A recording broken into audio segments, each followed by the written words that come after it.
Doutor, cotas raciais e meritocracia. Doutor, o que você pode nos dizer sobre isso? Esse é mais um tema polêmico, né? Sempre vem à tona essa discussão. E o debate das cotas raciais intensificou-se no Brasil após a sanção da lei de cotas, né? De um lado, nós temos os movimentos sociais, as ONGs, os intelectuais, os juristas, que defendem a necessidade das cotas raciais para solucionar problemas de desigualdade no país, né? O que esses setores da sociedade defendem é que a exclusão social e o racismo nos levam a uma necessidade de implantar medidas que promovam a igualdade.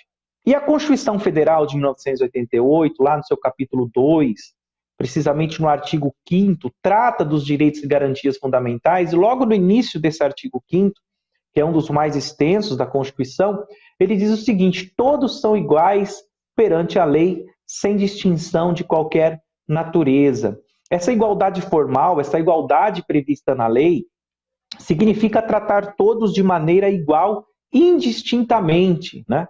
No entanto, Michael, há casos em que tratar todos de maneira igual pode acabar provocando desigualdade, né? Um dos grandes pensadores da história, chamado Aristóteles, muitas pessoas já ouviram falar de Aristóteles, ele dizia o seguinte: que devemos dar tratamento desigual aos desiguais, igualando-os na medida de suas desigualdades. Então, Aristóteles, com essa frase, ele permite que seja dado um tratamento desigual para que possa haver um equilíbrio na sociedade, né? No direito. Por quê? Porque a vida desequilibrou. Então, um exemplo disso são as cotas raciais. Além disso, vale lembrar que existem cotas raciais, por exemplo, não só nas universidades, mas em concursos públicos, né? E é um assunto que tem gerado bastante polêmica. Por quê? Porque o Instituto Brasileiro de Geografia e Estatística separa as pessoas em 5 tonalidades de pele, né? 5 tons de pele, chamada tábua de cores. Então, nesse sentido, uma pessoa ela pode ser branca, ela pode ser amarela, indígena, preta ou parda. Para as cotas raciais, é considerado pessoas pretas e pardas, tá? E esse tema das cotas raciais nas universidades foi levado ao Supremo Tribunal Federal. Na oportunidade, se discutiu ali se as cotas raciais eram válidas nas universidades e nos centros de pesquisa. Qual que é o pensamento contrário àquelas pessoas que pensam ser contrárias às cotas raciais, de que isso haveria uma clara discriminação, né? Então, o que levaram ao Supremo Tribunal Federal? Olha, essas cotas raciais nas universidades ferem o princípio meritocrático, da meritocracia. O que é esse princípio?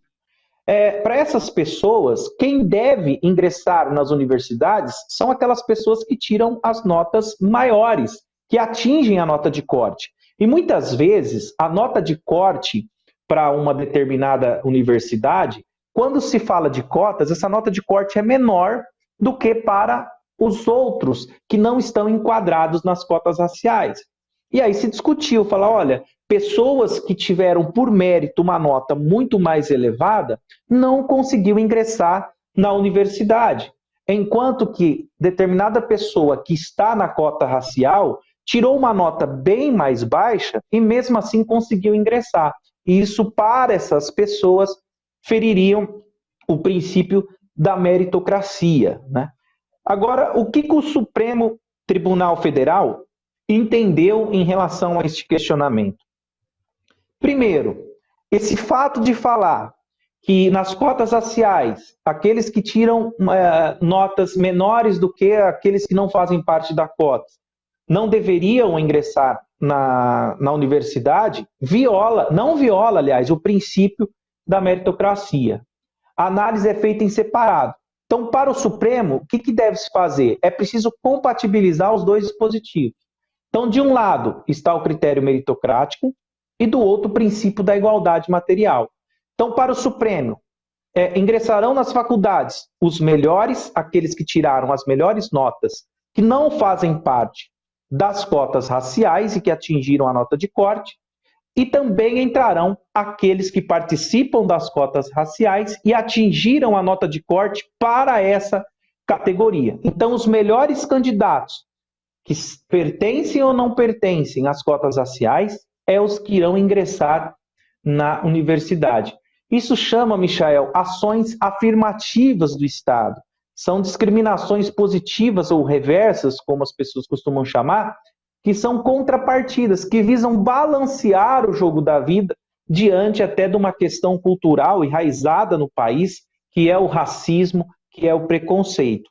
Então, aqui não cabe, a minha opinião, dizer contra ou favorável, mas apenas trazer uma reflexão às pessoas do porquê que existe o sistema de cotas.